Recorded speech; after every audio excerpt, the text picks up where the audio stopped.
to speak. Okay, now we'll go ahead and turn it over to Chair Paul. All right, hello, I'd like to call to order, and we'll start off with roll call. And for roll call, I will call the board members' names in alphabetical order. And if you have a camera, please turn it on briefly when I call your name. Jeff Hornbuckle.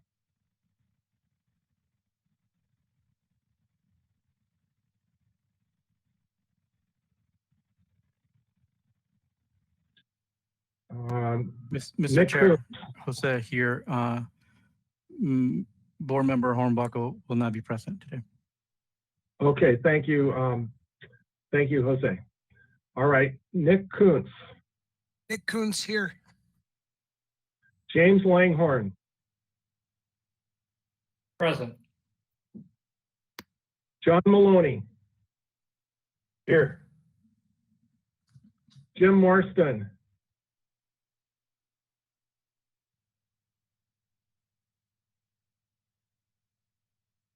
Here. And Paul Spieler. Here. We will now open the public comment for anyone wishing to speak about items not on this agenda. Please note, due to time constraints, each person may be limited to 2 minutes.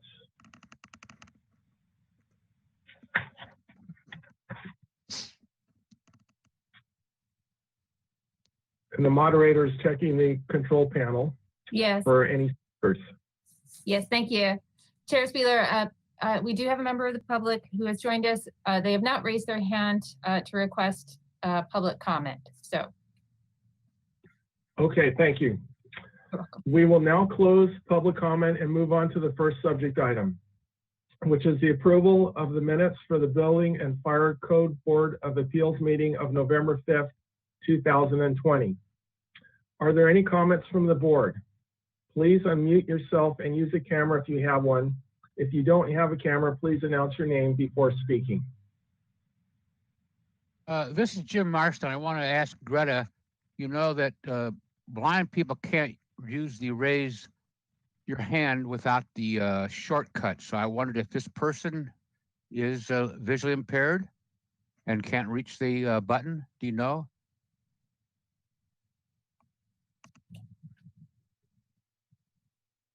I do not know. The person has muted themselves. I do not have any questions in the chat box. Chair Spieler, would you like me to give a few seconds in case the member of the public would like to enter a question in the chat box? Yes, please. I think that'd be a good idea. Well, again, though, if you're visually impaired, you can't use the chat box. So that really doesn't solve the problem if the person's visually impaired.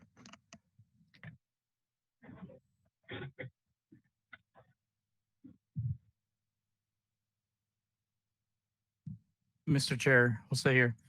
We can wait. We can wait for a little bit, and it appears that they were able to mute themselves. So we can wait a little longer to make sure that, in fact, they don't have comment.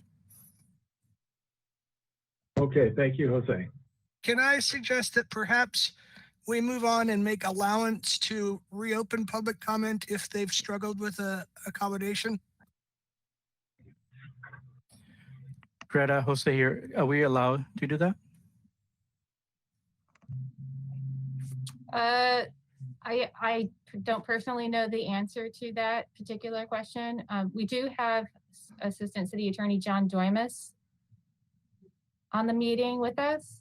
You could, it'd be best to have public comment open. You can always open public comment after another item on the agenda. So that's the time to open it up after another item on the agenda. Sometimes we've allowed, if we see the hand raised at some point, if we only have one attendee, we can go back to them too. I'm fine with that. So you have the flexibility to either open it up after another item agenda, Chair, or if you see a hand, staff sees a hand raised, you can call out at that point if you want. So there's only one in attendance. Correct. Greta, this is Okay. Jim. Last comment. Everybody was muted by you. Is it possible just to unmute that person and just have them say whether they have a general comment or not? So we know for sure that they're able to be unmuted. Chair Spieler, board members, I'm looking at the control panel now. That person is not muted by the organizer. That's either me or Maria. The person is self-muted. Okay. Okay, let's, we will be flexible with public comment then, and we'll keep it open, and since there's only one attendee, and we'll watch for their hand raising on the panel. So let's move on to the approval of let's keep going, and let's move on to the approval of the minutes of the Building and Fire Code Board of Appeals meeting of November 5th, 2020. Are there Chair any Paul? comments from? Chair Yes. Paul, this is Maria. Sorry to interrupt. I did receive a question from the attendee, or just a clarification that she is tuning in for her own information. She has no public comment or accommodation. She thanks us and is sorry to cause any confusion. Okay, thank you very much for checking into that, and thank you, our one member of the public, for contacting us about that. Okay, so we'll keep going. Approval of the minutes for the Building and Fire Code Board of Appeals meeting of November 5th, 2020. Are there any comments from the board? Please unmute yourself and use a camera if you have one. If you don't have a camera, please announce your name before speaking.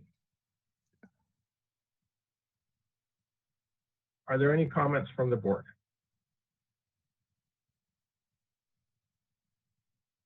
Very well. We will need a motion from the board to approve the minutes. Do I have a motion?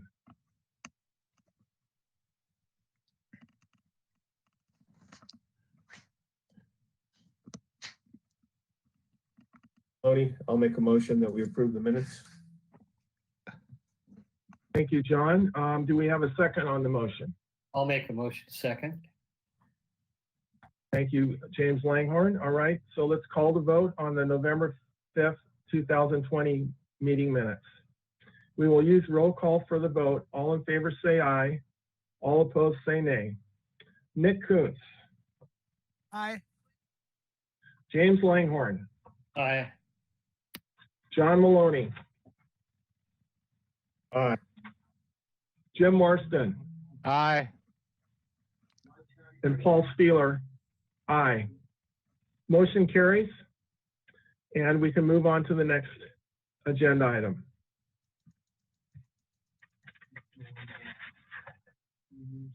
Are there any announcements from the board or staff?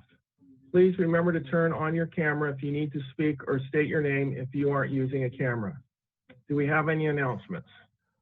Paul, this is Jim. I want to butt in and say there's an item for approval of the building code 12-month meeting schedule, number 3. Yes.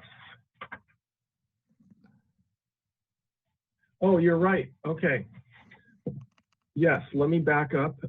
So we approved the appeals board meeting minutes. And now we will call for approval of the 2020 Building and Fire Code Board of Appeals 12-month meeting schedule.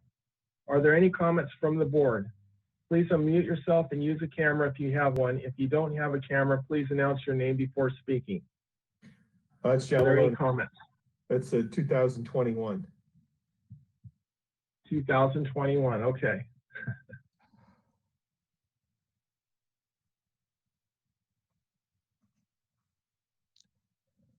Okay, Well, looks like we have, This is Yes. Jim again. I probably just missed it, but I didn't see an announcement that this was available someplace. Was it on whatever Greta sent out or Maria sent out, or where was this announced, this schedule? Hi, Jim. This is Maria. The meeting schedule is on the webpage where the agenda and the minutes are. It's all on that same page. It was sent out in an email along with, as an announcement with when the agenda and staff reports were posted. Okay, thanks. I must have just missed looking at it. Okay, thank you. No problem. all right, let's we need a motion from the board. This is Jim Marston. I move that we accept the agenda for the 2021, or not the agenda, the schedule. John Maloney, I second that. All right, let's call the vote. We will use roll call again for vote. All in favor say aye, all opposed say nay. Nick Koontz, Aye. James Langhorn, Aye. John Maloney, Aye. Jim Marston, Aye. and Paul Spieler, aye. Okay, so now we have the announcements, any announcements from board or staff. Please remember to turn on your camera if you need to speak, or state your name if you aren't using camera. Are there any announcements from the board or staff?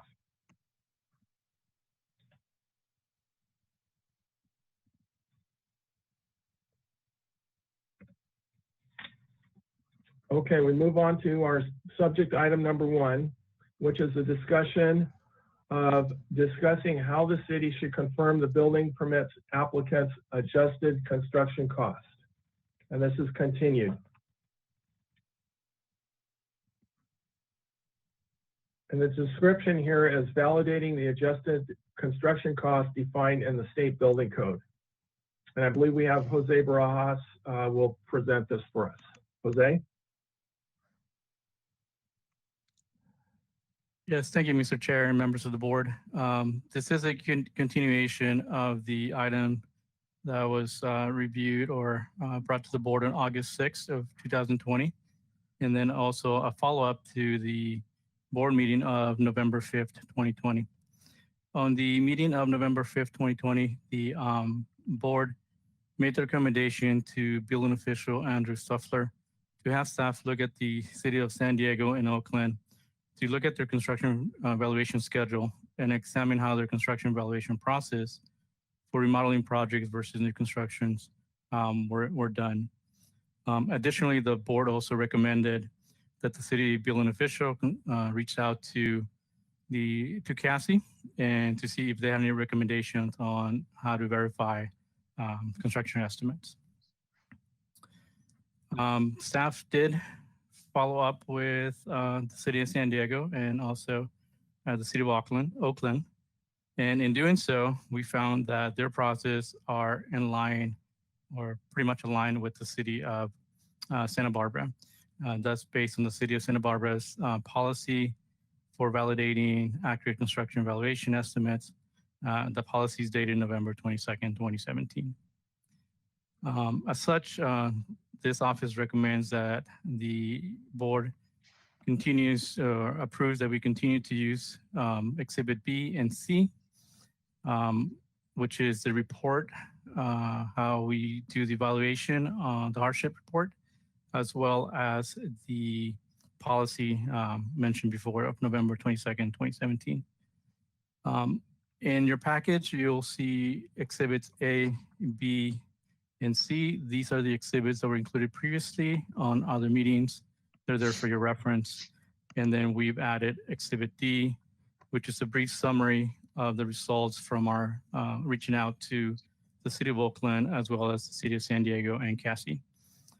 When we reached out to the city of Oakland, they're busy as many other jurisdictions are, so they were limited on the time that was provided to us, but they did inform us that they use Marshall & Swift in order to determine their valuation costs for construction. The city of San Diego, we were able to interview the city senior research engineer with community development, and that interview took place on January 5th. He explained that they use the same method as the city of Santa Barbara, and also that they encounter similar inconsistencies in issues where calculating their construction cost.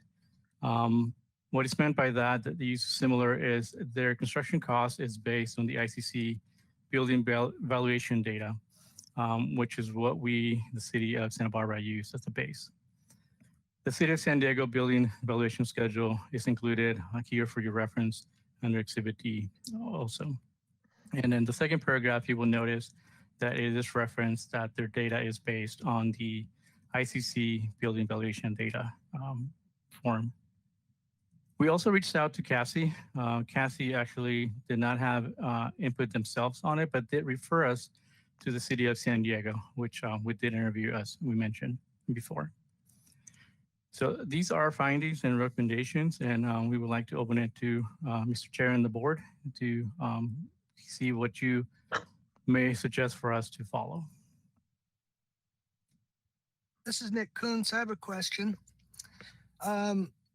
Did Santa Barbara staff find that either of these other municipalities gave any sort of discount from ICC or the SWIFT estimator for tenant improvements? Our policy shows a 70% discount, and I'm wondering what others are doing in that regard. Yes, Board Member Kuntz, if you look at the, I think it's on the screen right now, the building valuation schedule from the City of San Diego. If you scroll towards the bottom, it will have some modifiers for depending type of work, whether it's foundation only, shell structures, or build-out permits. You're going to notice that under build-out permits, it does not include TIs. But in the following sheet, what they have done, they have assigned a square footage value to tenant improvements, and that would be at the bottom of row or column 2 on the second page. And they have assigned a square footage value for tenant improvements of 176 square feet. And can you tell me, if we look at the ICC table, how our 30% adjustment would measure up to that? Because by my calculations, if I look at an example here in Santa Barbara in the ICC table for a restaurant or bar at $178 per square foot, if I adjust that to 30%, that comes out to $53.4 per square foot, which is quite a bit different than what San Diego's doing. So I'm wondering how Santa Barbara justifies a 70% discount. Board Member Kuntz, I don't have that information for you since I was not familiar with the policy back then as to how that was determined. I can tell you that the information on the ICC data sheet is intended for new construction and determining valuation cost, and not necessarily for remodels or alterations. Yeah, I'd sure like to know how we got to giving away a 70% discount on remodels, but I realize that's before your time. That's my big problem with this whole policy. So if we could strike that 30%, I could put this issue to bed. Okay, board members, this is Chair Spieler and staff. So let me understand this. The 70% discount is a new building is figured at 100 per square foot, 100%. But when you do a remodel, you're not building all the infrastructure, just remodeling the interior space. So then you don't have all that structure that's already built, roof, floor, foundation, etc. So is that what the 70% discount is? It's figuring that there's going to be a lesser cost per square foot for remodel than a brand new building? In our last meeting, staff represented that it costs more to remodel than to build a new building. Mr. Chair, Board Member Kuntz, based on previous meetings, Chief Building Official Stuffler did mention that the cost can vary for remodel versus new construction, and at times it can exceed that. And Mr. Chair, yes, the assumption was that, or is that, the cost of an alteration or a tenant improvement would be less than that of new construction.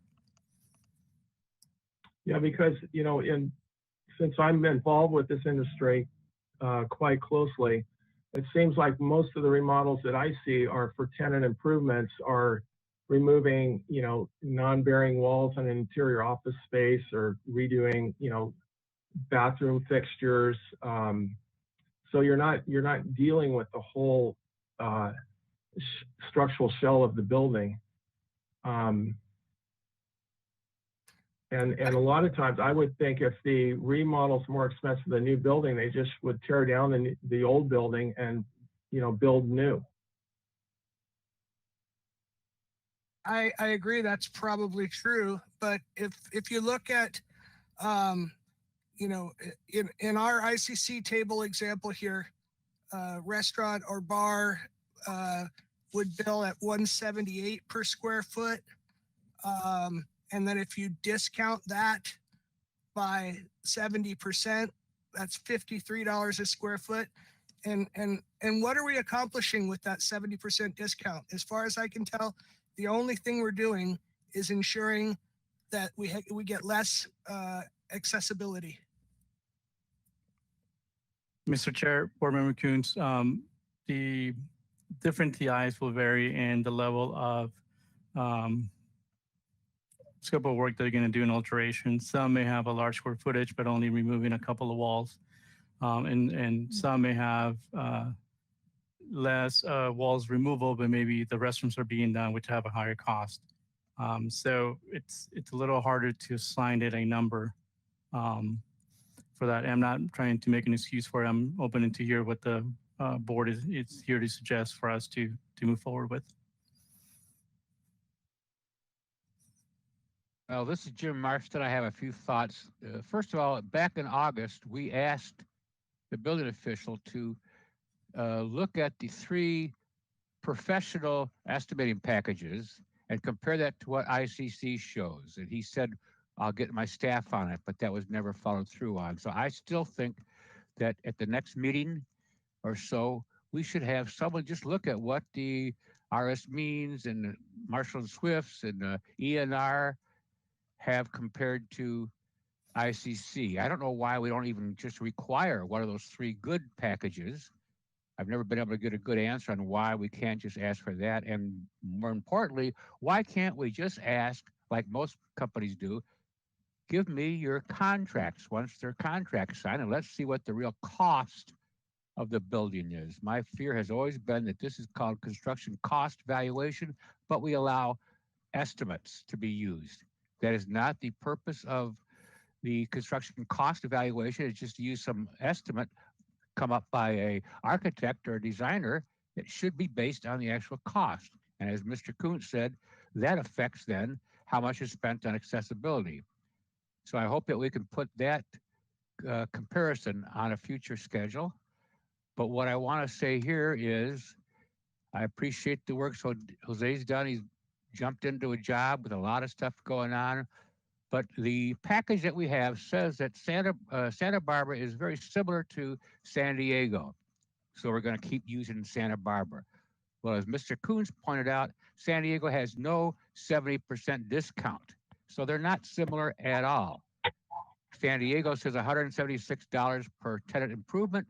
We don't say that at all. So we're saying that these 2 are similar and we're going to stick with Santa Barbara, but they're not similar at all. You can't have a 70% discount and say it's similar to what San Diego has. So I'm very concerned that we're going to be talked into keeping this thing when in fact it's got this 70% discount that the official added to this chart in the past. I don't know where that came from. I wish the city attorney could understand that, or the administrator.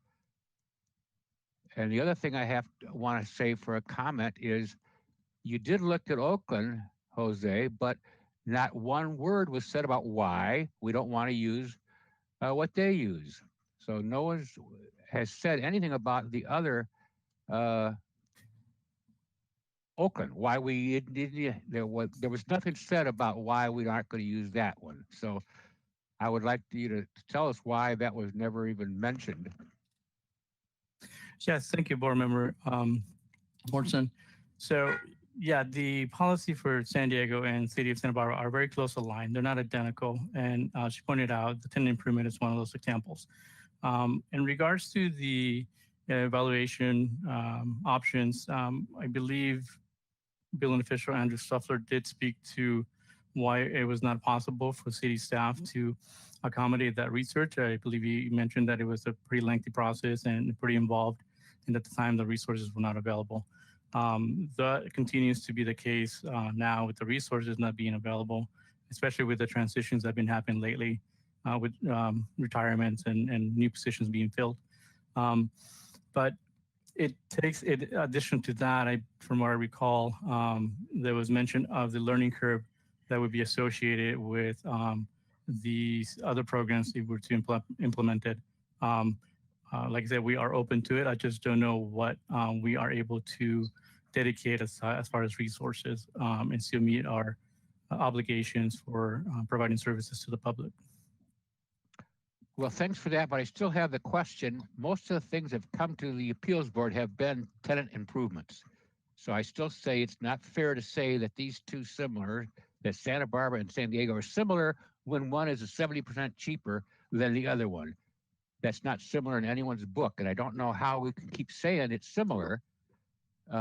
If they're similar, then I could say easy, hey, let's adopt San Diego. Since they're similar, let's just use the San Diego one and have something that makes more sense.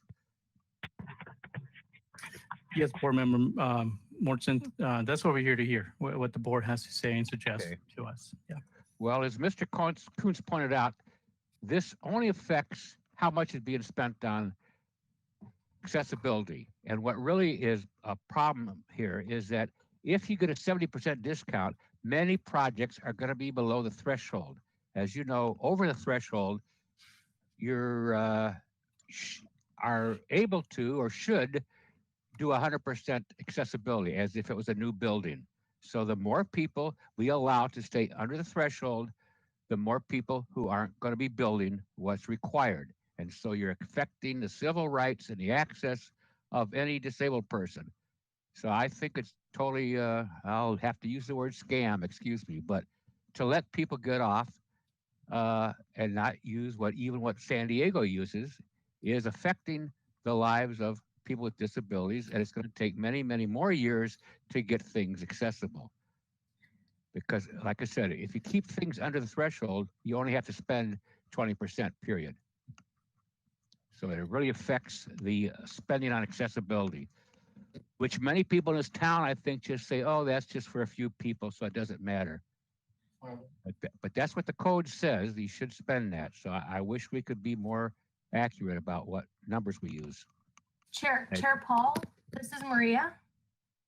Just to keep point of order, I'm not sure if you'd be opening for public comment before board discussion continues.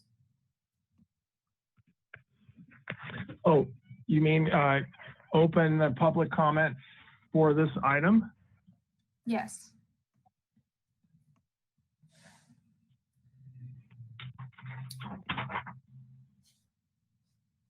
Okay, yes, let's open public comment for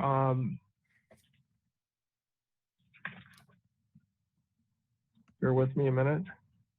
Let's open public comment for approval of the 2021 Board and Fire Code Board of Appeals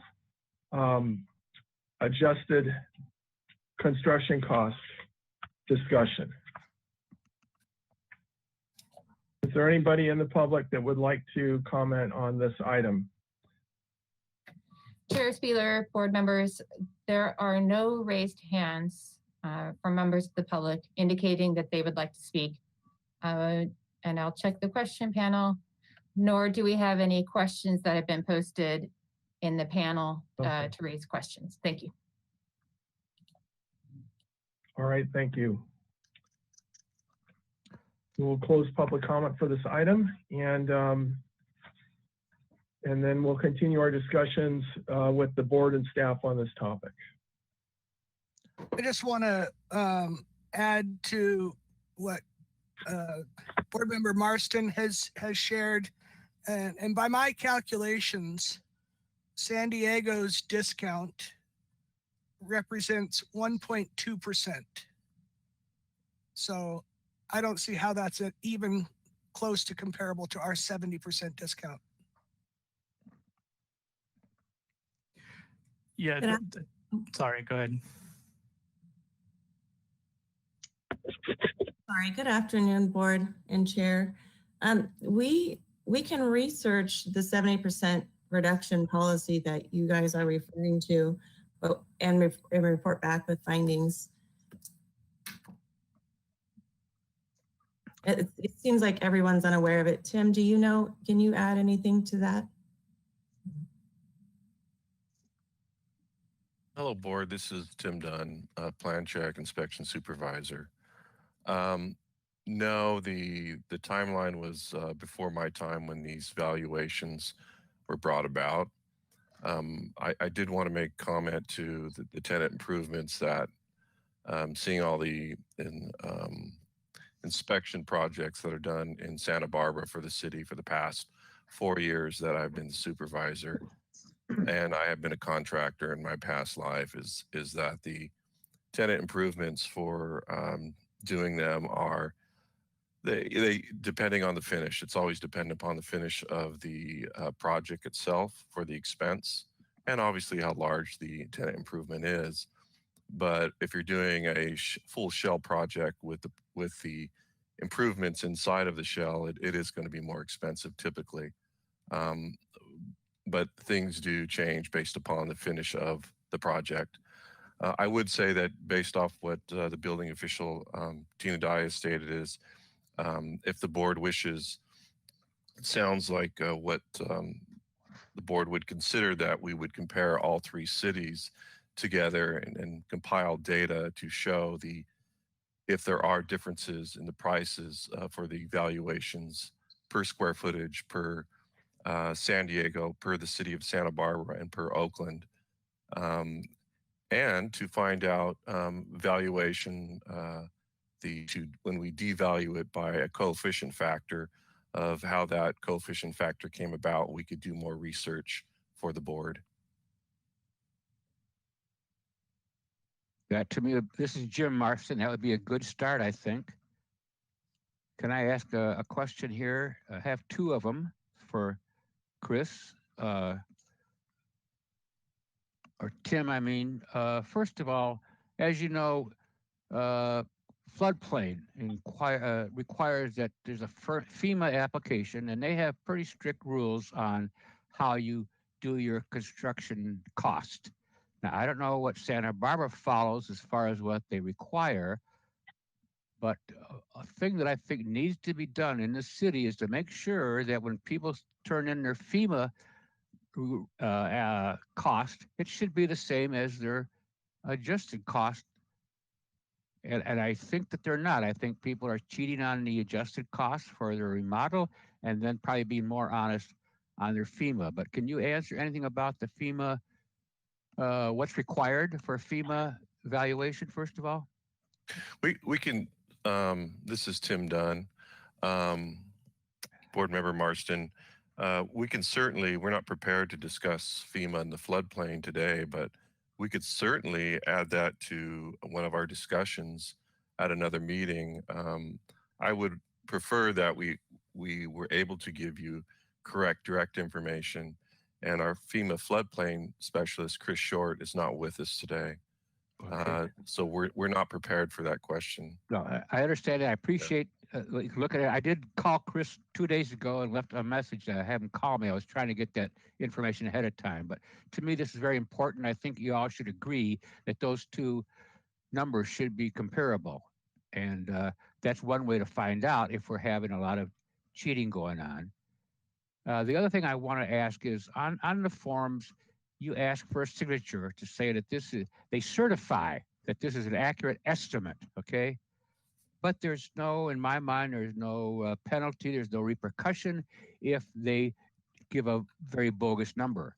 So that's a problem. Why do we use the word certify instead of saying under oath or penalty of perjury or something to try to get them to say we can't just cheat here? We've seen many construction costs that are very low and no one can stop it. And the other question that relates is if someone from the public finds out what they really spent on a project, what's the next step to do? I mean, many times you go on the newspaper and some owner is saying, oh, I spent $20 million on this. But he said to us, to the city, oh, we spent $1 million. I've seen this in restaurants. I've seen this at hotels. the Santa Barbara Hotel. I shouldn't have said the name, but we had one estimate for how much they wanted to spend, and then we found out that from the newspaper it was like 5 times as much they bragged about. So, what's the next step if someone certifies that this thing costs 300,000 and they say later, oh, we spent 2 million? That really hurts people who needed some accessibility. So, what can we do about that? I understand where you're coming from as far as the certification of the valuation of the project. We'd have to speak. I'd have to ask John Doimus in regards to legalities of changing legal language to certify under oath or penalties that were brought about because the certification was incorrect. I do.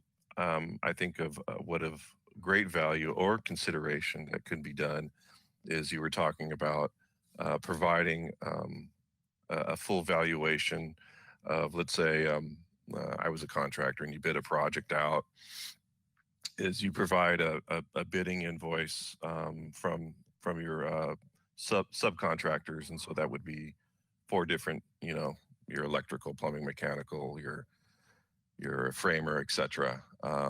That's something I haven't heard done in any other city. It is something to consider. I was kind of following along the lines what you were saying is to provide a better, more accurate valuation, and that would be per a bid process that happens in between contractors and subcontractors. The only problem I see with that is what's when we're talking about people fabricating monetary values is they could possibly substitute those documents of bids to us also. So it is difficult to put a finger on it. The honesty of one contractor or developer compared to the honesty of another contractor and developer. It's something we can consider. I'd have to circle back with, or we would circle back regarding changing the language, like you were talking about certify under oath, and then you were talking about penalties. And so I'm considering that you were thinking about it would be monetary penalties. Well, I'm not trying to say. Go ahead, Nick. I'd like to suggest that what I would be interested in seeing rather than monetary penalties was that the language suggested that, any construction that was done with bogus numbers would be at risk of having to be revisited and brought up to code. Oh, I see. See, right now, if they manage to pull the wool over our eyes and get past you guys at city staff and then get past us in an appeals board hearing, they're scot-free. They got out of putting in their elevator and now they can brag to the public about how much they really spent, and that's when somebody ought to be able to appeal the decision far more than 10 days after the current requirement, and then review with the new evidence and make sure that justice is served. Okay, I understand what you're saying, Mr. Kuntz, Board Member Kuntz. Is that it wouldn't be an avenue of the board to look for monetary penalties, but it would be more in line with providing the capability for an appeal language where somebody could appeal let's say the hardship could usually this would be done by somebody says they've done 20%, the evaluation's lower, so 20% of that valuation would give them less monies that they would have to be required to use with accessibility upgrades or barrier removal. So I'm following you. So you're looking for an avenue that anyone could appeal it, and then if the evaluation changes, which the evaluation would be a greater monies, then they would have to be required to do greater accessibility.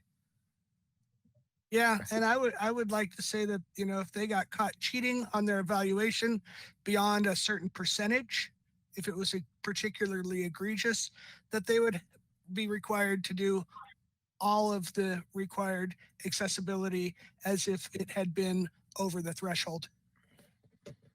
I don't think we could, because this California Building Code 11A and 11B talks about that they can use the hardship of 20%, but I see where you're going. Where Actually, you're confusing. The 20% is a minimum, which this board erroneously frequently allows people to not do the minimum. The state law 11B clearly states shall never be less than 20%, but this board approves less than 20% all the time. But in addition to that, if the construction is over the threshold, there is no minimum. It has to be brought into 100% compliance. And the 70% discount allows many, many construction projects to avoid that full compliance. And if they're being dishonest to avoid that, they should be required to bring it up to full compliance, in my opinion. If I may, board, Mr. Dunn, the best way from what I hear, in terms of, it's more of an enforcement issue. I mean, if you have, if you're fudging the numbers, right, that's fraud. So the mechanism usually to deal with that wouldn't be something where it'd be someone would appeal and have, it would be more of an enforcement issue that would be brought from our city prosecutor to prove the fraud, right? In terms of the numbers, because the numbers placed, you have to show intent, you have to show a lot of things when it comes to that. And then with that, there can be remedies. Now, the fraud can be prosecuted criminally or it could be civilly. If you go civilly, you could ask for injunctive, and it's from what I hear from the board is equitable relief too, to make things right as they were before. That would be the inherent power of a court.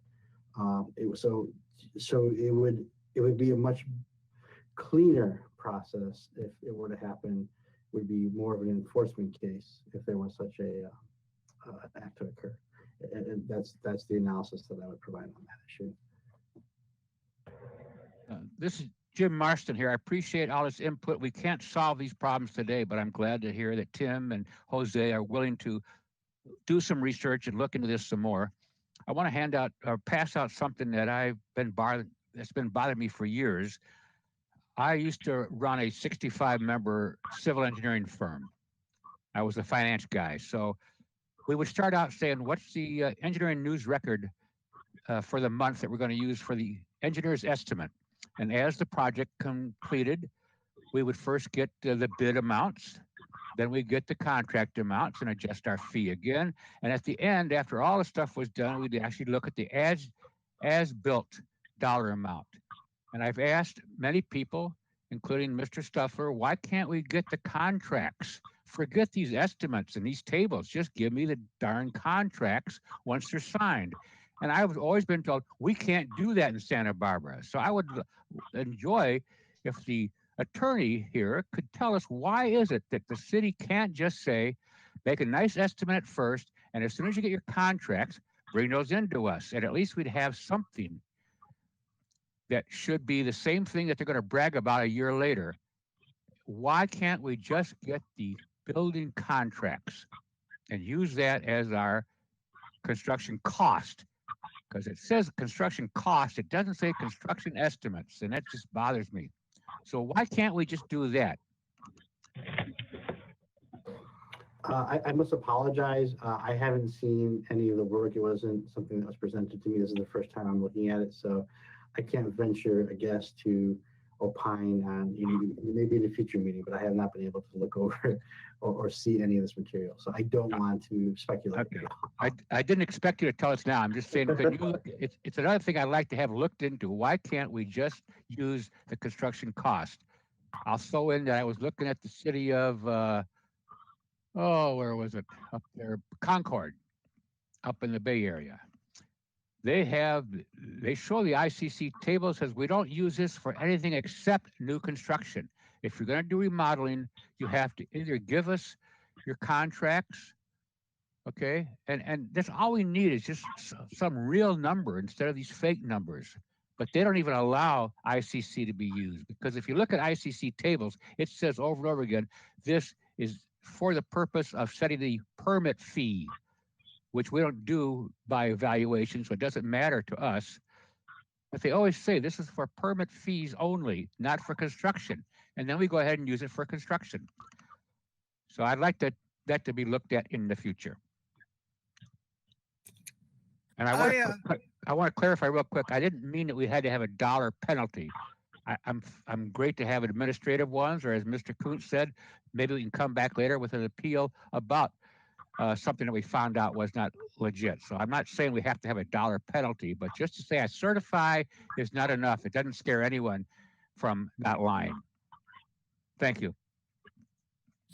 Board Member Martson, I think it's a useful tool to use contract bids when the reported valuation seems low. I'm not sure that there are any legal reasons, and maybe John can weigh in on this, that we wouldn't be able to require at least a bid in the bid process to evaluate. Okay. Can we put that on the table and look at that some more? Because I think that would really solve our problem. Either we get rid of the 70% and let them estimate, or we just say, hey, we want to have your contract, not just the bids, but the actual contract. But thank you, interim building official. If I may, I'd like to add to this particular discussion. The City of Concord's process also came to my attention, and I shared their process with staff, and it's posted in the handouts. First, they use ICC only for new construction, not for remodels. And second, when they use ICC for new construction, they apply a regional modifier that they get from RS Means. And Concord uses nearby Oakland as their regional modifier, but the same page has a column for Oxnard, and the Oxnard is a 10% increase. Second, they explicitly do not use ICC for remodels. The remodel policy is that you submit a number if you submit a number that's too low, staff will estimate the costs. And if you want to contest that, you can submit a bid. And if the bid clearly matches the proposed scope of work, then the staff in Concord will accept that number.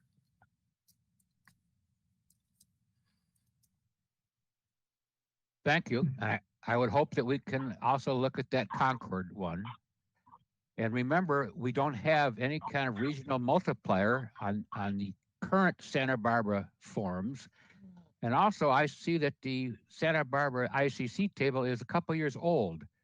Those things should be updated as often as ICC updates. And I don't know if that was just an error on the part of whoever prepared this back in 2017, but we still have the same ICC estimate that's a couple years old now, and that at least should be updated.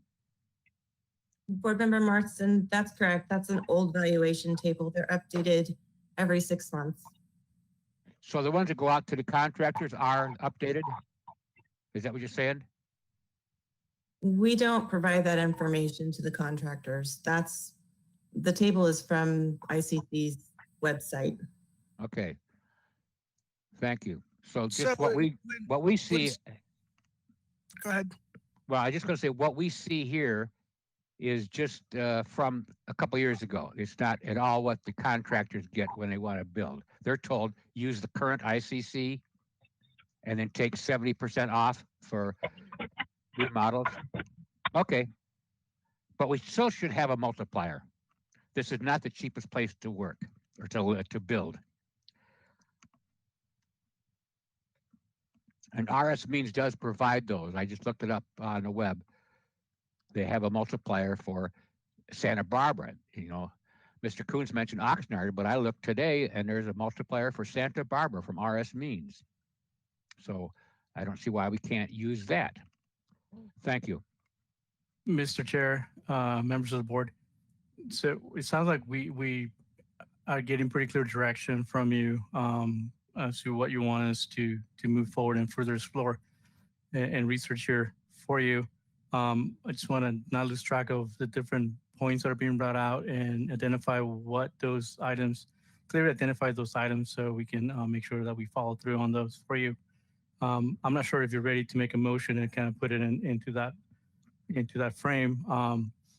But I just want to summarize from what I understood is you would like us to further look into the 30% discount for TIs and look into the possibly adopting like the Marshall and Swift that's more accurate of a valuation for construction costs. And also to look into the language that is currently in the existing building access compliance form to revise the I certify to have a language with maybe a little bit more teeth and consequences for when things are misrepresented, the values are misrepresented. Is that a clear summary or did I miss something? Well, I asked about, can we do something with the FEMA? Or is that a different thing? We can pursue the FEMA, I believe, under a different item because it's not on the agenda, but we can definitely bring it back. I think he just misspoke, Mr. Barajas, but it was not a 30% discount, it's a 70% discount. Correct. So that's, Board Member Marston. okay, right. So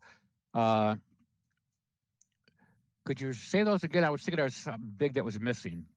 So I was trying to take some notes. So what I have here is item 1. You would like us to further look into the 70% discount on the tenant improvement and to look into the possibility of just adopting the Marshall and Swift to something that is more accurate than the ICC data valuation table.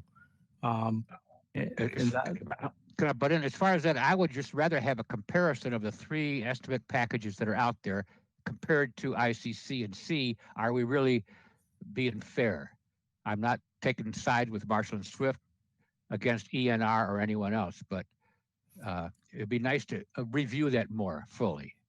And also, why can't we put an RS Means local adjustment in is one For thing. clarification, Chair, Board Member Marston, if I understand what you're asking for, what I think I would support and agree, I'd like to see how those other estimators compare to our adjusted ICC valuations.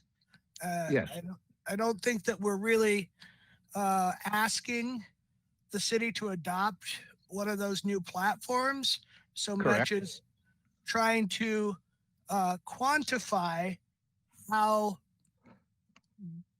big of a boon we're giving to developers to be allowed to estimate and how and also to quantify the damage we're doing to accessibility in the city of Santa Barbara. I agree, and please realize that these 3 estimate packages are used by all sorts of professional construction companies to start to make their first bids and estimates. No one in my mind uses ICC to actually put their name on a contract or a bid and be stuck with that. So the other 3 are used by professionals, and I don't think the ICC is even close to that. So let's just see how they compare. But none of us are saying we want to pick one of those because that would be more work for the city. But I still hope that the attorney can tell us why we can't just say, once the contracts are out, we would like a copy of all the contracts that match what the work is, and we'll adjust our accessibility on that. Well, Jim, maybe an easier approach would be the Concord model, because then you don't require it for everyone. You just require that if they give you if they give staff a number that staff thinks is too low, and staff comes up with another number, then at that point the applicant can bring forth their contracts if they want to contest the revised valuation. Well, that sounds good, but looking at humans, each staff member is going to have a different idea of if it's too low or not. And I've heard stories about when you've asked the applicant, please, we think you're too low, they just won't even do this. So how do we know when something is too low?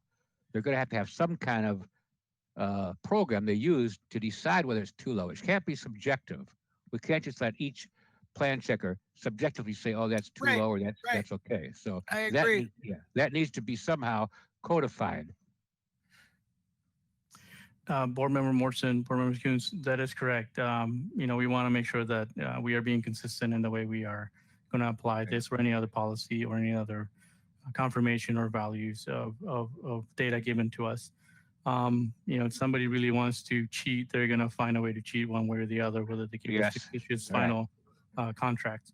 And there's just no way around that. It's just, so I want to be just clear. So you would like us to look into, and I'm not putting this as a motion. I'm just want to understand what Board Member Coons and Board Member Morrison were discussing is looking into comparing the other valuation programs to how they stack up to the ICC, and also to look into the Concord process, or you would like to do one for us to do one or the other? I would be in favor of both, but that's me. Yeah, looking at Concord would be very easy. I know that it takes some time to get the other comparisons with the 3 professional amounts to the ICC, but that would be a nice thing to have sometime, time willing, but I think that you could look at Concord. And also the biggest thing is this 70% discount that was just thrown in there a while back. I was there when it happened and I was totally against it, but no one seemed to understand how much that affected accessibility. So I think, Jose, you've got a good little list there of what we had. Nick, are there anything else that we want to put on there? I would just say that, in terms of reviewing Concord, it's basically a 1-page policy that also includes the ICC tables. So that's certainly not a lot of work. And it shows that it's a defensible legal position that another municipality is using. It seems that there is some ability to ask for contracts in a dispute. I agree that no matter what we do, there are going to be people who are determined to cheat and find the way around it, but we don't need to hand them a 70% discount and make it that easy on them. Right. Or in addition, just saying you can just estimate anything you want. I mean, I agree, there's always cheaters, but the harder you make it to cheat, the less people are going to get involved doing it. So if someone has to sign, go ahead. Sorry, I didn't mean to interrupt. Keep going. Well, I just know that. Yeah, go ahead. Yeah, this is Chair Spieler. So, it was great to hear about the Concord process, and that seems, Nick was mentioning a 1-page. The whole thing is that we have to realize is that, the building department doesn't have unlimited resources. So we want to try to have something that is, simple, easy to follow, but fair. And I like the idea of, what I heard about the Concord process, because they, if they look at it, it looks reasonable. And, basically during the plan permit process, you're not getting hard numbers or anything because the project's evolving. You got to take care of plan check item items, which can increase the cost. So, basically we're trying to get a somewhat accurate ballpark number on the cost of the building, but a very accurate cost isn't going to be had until, like, as Jim Marston says, when all the contracts are processed, and they'll be getting multiple bids sometimes. And then, so I like the idea of the Concord where it is subjective a little bit. If the plan checker says, well, I just don't think these numbers are right, they can come up with their number, and then the applicant has a chance to show a more accurate bid or contract. So I think one of the things I would like to see on this list is to, kind of report back more on the Concord process, and if that would be a good way to implement our construction cost estimate. That sounds good, Paul. I hope, Jose, you can add on that list the looking into a multiplier like RS means. Yes, and I think a multiplier for Santa Barbara is important because construction costs here are more expensive. The nice thing about a multiplier is that it's simple. You just take your number and you multiply it. And, again, I think we're just trying to get a somewhat accurate ballpark number, but and without trying to make this super complicated. So I think that this multiplier is a very good, easy way to get things kind of on the Santa Barbara, cost level. Mr. Chair, members of the board, I appreciate your understanding of the limited resources that we have. It sounds like you might be ready to maybe make a motion for us to follow on these items that we identified. Do you have a wording for that, or you still need some additional time to formulate? Can I first ask if the other two members who are both contractors have anything to add to this before we go into motion? This is John Maloney. I'm not a contractor, I'm an electrical engineer. I don't have anything else to add, but Okay. we've been estimating from time to time, and it definitely does cost more to work in Santa Barbara. Yes. Mr. Chair, Jim Langhorn. Yes, Jim, go ahead. Yes. As I listened to this, I was reflecting back on the troubles I had in my career trying to develop fire protection into homes and the retrofitting versus new builds. And a lot of things kind of resonated. I think one of the big things here is that the threshold of significance has to be aligned with the fact that you don't want to ever see the tail wagging the dog.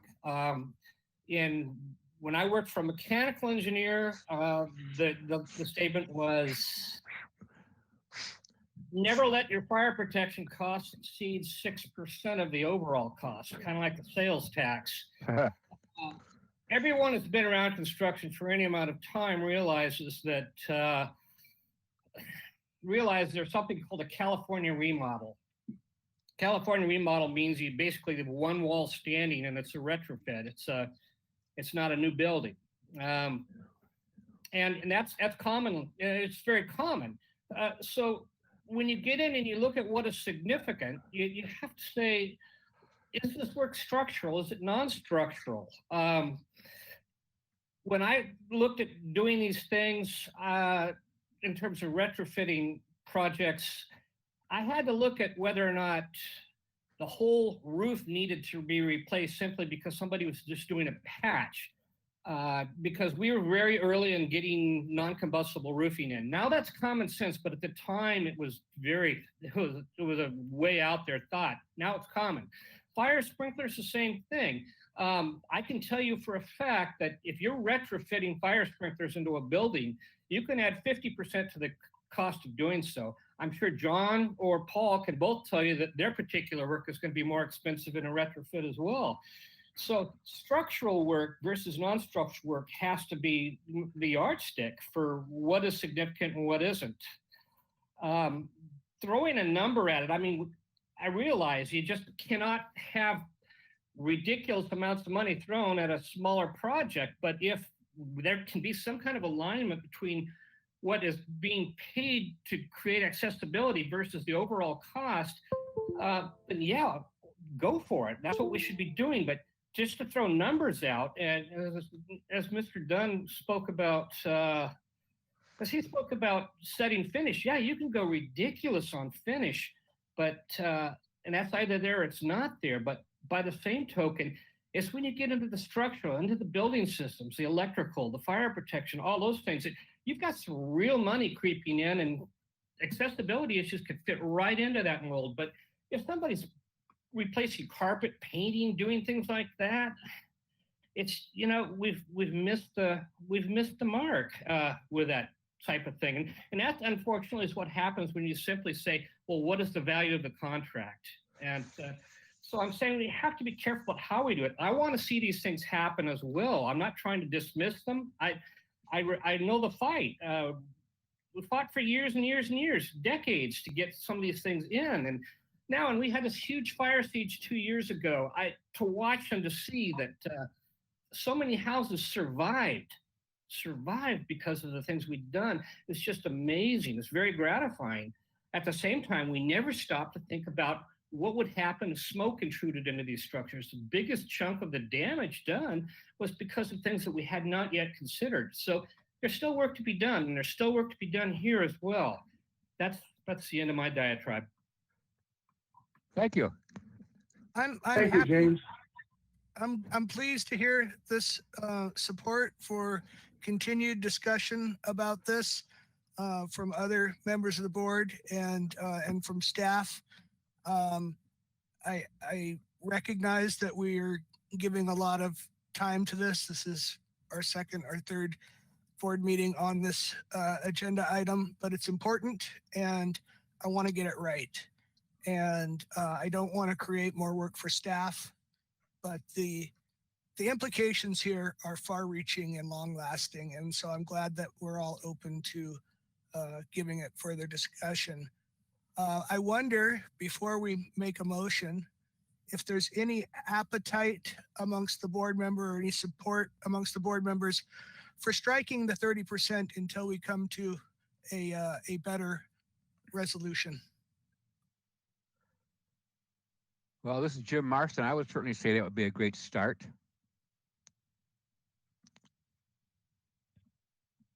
I have a question for Jose Barajas. So the 70% discount, like for instance, what James Langhorne was mentioning about if you're just doing recarpeting and painting, you know, how is there, if you're recarpeting and painting, is the 70% discount based on, you know, just a square footage number, or is it based on, like, is there a breakdown for just carpeting in the ICC estimating values? Yeah, that's a great question, and I might have to ask Tina here to chime in. But the 11B does have some exceptions for what is not accounted on some projects. And this is talking about exceptions from path of travel when the project is limited to certain items, and some of those include finishes. But I'm going to divert this over to Tina. Thank you, Jose. Yes, you're correct, Jose. Finished work is not included in this adjusted construction cost. So anything that doesn't require a permit, such as carpeting or painting, is not part of the valuation. So can you explain to me the 70% discount? So what, you know, like, can you give us a simple example of maybe a tenant improvement and how that discount would be applied? Like, let's, you know, give a quick example of, like, let's say a project and then where the 70% would be applied on. Sure, Chair. This is my third week here at the City of Santa Barbara, and I was not aware that there was a policy for a 70% discount for tenant improvements for this purpose.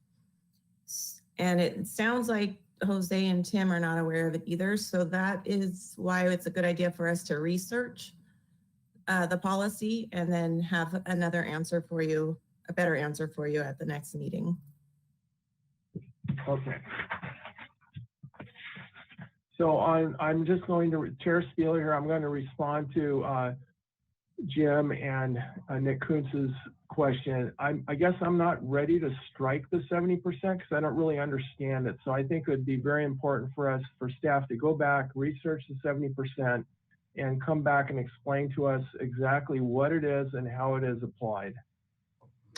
And also, if I may, the way this item is agendized, I advise not to make such decisions under this item. That would have to be done in another meeting with specific actions that are being proposed to give notice to the public that this would affect. So please do not take any actions about striking any percentage during this meeting under this. This is a discussion potentially of what policy you want to look at, what staff to look at, and agendize an item from this for a future meeting. So you can give notice to discuss that issue and the decision then. Thank you. Okay, and I have one more question before we want to make some of these recommendations. And maybe John Dormus can chime in, but if we require bids and contracts, contracts generally will happen after the permit has been issued. You know, what is that complicated? Is that, and then let's say the number is much higher. Let's say the person cheated, the number turns out to be much higher. Then we have to come back and do another round of plan submittals and, you know, plan check corrections, obviously. So I just wanted to talk a little bit more about if we do require bids and contracts, you know, what that actually would look like and as far as the permitting and plan approval process would go.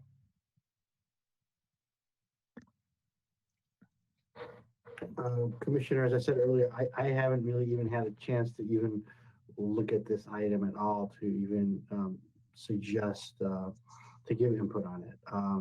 I would be happy to do so when I have a chance to do look at the issue and give an answer at the next meeting. But as I said, I kind of was a last minute attendee, and this is the first time I've even looked at the documents of this item. So I apologize, but I will be able to opine more next time I appear on that. This is Jim Marston. I'm very glad to hear that the two new people at the building department weren't aware of the 70% discount. So it's good to know that you can take a good look at that and figure out why it's there, how fair it is. And to Mr. Spieler's comments on these small items, you mentioned painting and carpeting, which I think is not even included. But if it's a small item, then all you got to do is come in with your true bid or your true contract, and you could use that dollar amount. If it's legitimate, it doesn't matter. If you're way lower than the estimate or the ICC or whatever we use, then you can just come in and say, here's my contracts. Okay, so we're not really hurting anyone by saying, oh, you're paying based on some bad estimate. If you have a contract and that's all it is, that should be acceptable. But I think, and Paul mentioned, and it's a good point, if it comes out that the contract amounts are much higher than the guys estimated, and you have to have another plan review, you just have to have a thing that says that the cost of that second plan review is paid for by the person who didn't give a good estimate in the first place. It's easy to say, hey, if you're over 10%, let's say higher than your estimate, then any additional work by the city must be paid for.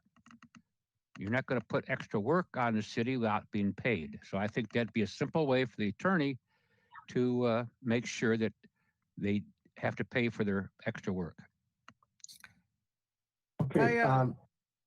Sorry, I just was informed by my wife I have a hard stop at 4 o'clock. So I am working on a motion here that we can discuss briefly, or alternatively we can adjourn and shortly and bring this back to give further attention to a motion. Board Member Okay. Coons, I just want to make sure that everybody understands that we do need you to be part of this. A Yep. vote of a motion and one is done. Otherwise, we would not be able to move forward. Okay. Okay. So let me share what I have here in terms of a motion for quick discussion. I move that the staff further research discounts for tenant improvements, pros and cons of adopting Marshall Swift, and review certification language with an eye towards enforcement. Can we throw in a multiplier, local location multiplier? Yeah. Yes. Discounts So and I'd like- multipliers for tenant improvements? No, a multiplier for Santa Barbara, California, for construction costs. Okay, well, Okay. this is all about construction costs, so regional multipliers. Regional multiplier, correct. Okay, and also we would like the people to look at the Concord and tell us their idea on Concords. Not that that's the Mr. best Chair. one, but yeah. Mr. Chair, members of the board, would you like just to focus on the Concord or leave it open-ended? Open-ended will kind of lead to a longer time period for research and so forth. Or would you like us to focus on looking at the Concord process and report back to you on how that differs on the existing versus new construction and the 70% discount?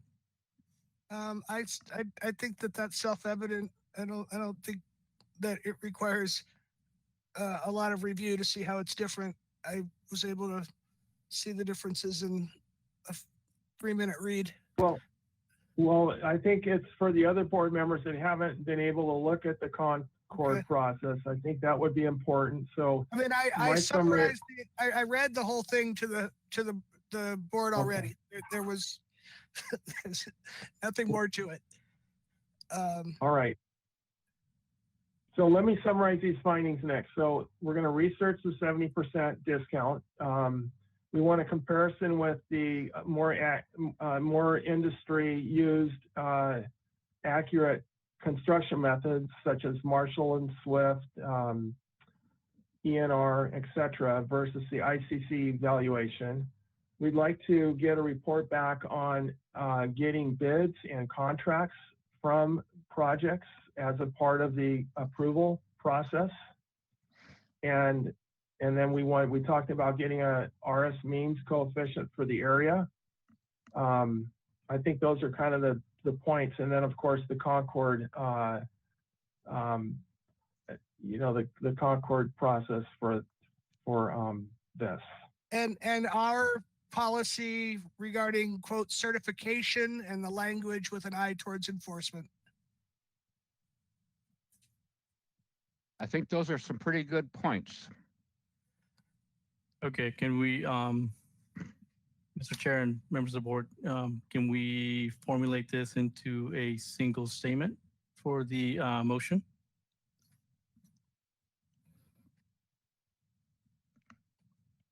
Okay, So, Chair I'll Spiller, you had a more comprehensive list than I worked up, so I'm going to let you. Okay, so we'd like to change we'd like to make findings. The motion will be to make findings for staff to, number one, research the 70% discount for tenant improvements, comparison of the ICC evaluation numbers with other estimating procedures such as Marshall and Swift, RS means, ENR, et cetera.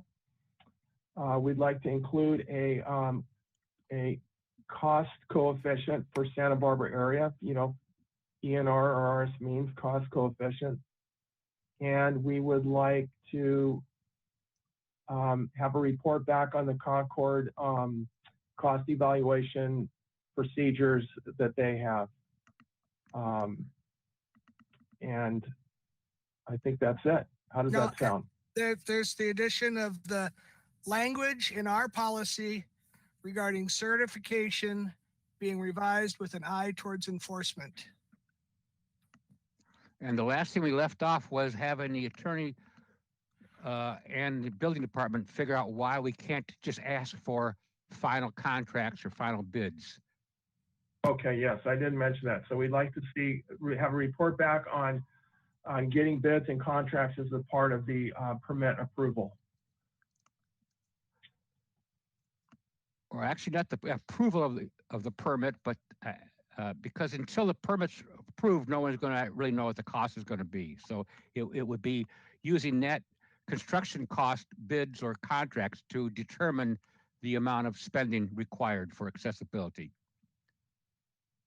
Mr. Okay, Chair, yeah, so members that's of the up- board, if I understood correctly, what you would like us to do is for staff to look into the 70% discount, compare the ICC with other valuation process or programs out there, look into the cost coefficient for the area, look into the Concord, report back on the Concord process, add language to the policy focusing on enforcement, and look into whether or not we would be able to require the bids or contracts be provided. So moved. I think that's a good summary. Can we make that a motion and vote on it? So moved. I'll second Yes, it. I'd like to call for a motion. Motion is moved by Nick Kuntz, is that correct? Correct. And Okay, Jim and Marston? seconded by Jim Marston. Yes. Is there any discussion by the board for this motion?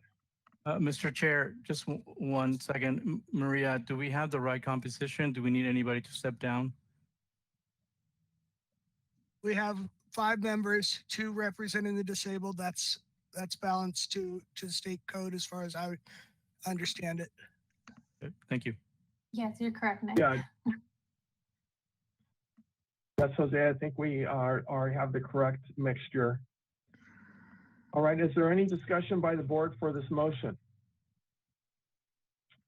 All right, let's call to vote. We will use roll call for the vote. Please use your cameras. All in favor, say aye. All opposed, say nay. Nick Kuntz, Aye. James Langhorn, Aye. John Maloney, Aye. Jim Marston, Aye. Paul Spieler, aye. All right, we have adjournment. We need a motion from the board to adjourn. Then we will use roll call for the vote. Please use your cameras. Motion to adjourn. I move to adjourn. Second. Jim makes the Marston, a second. All right, let's call the vote. We will use roll call to vote. Please use your cameras. All in favor, say aye. All opposed, say nay. Nick Kuntz,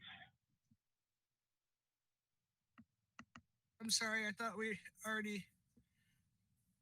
Aye. James Langhorn, Aye. John Maloney, Aye. Jim Marston, Aye. Paul Spieler, aye. Meeting is adjourned. Thank you, everyone.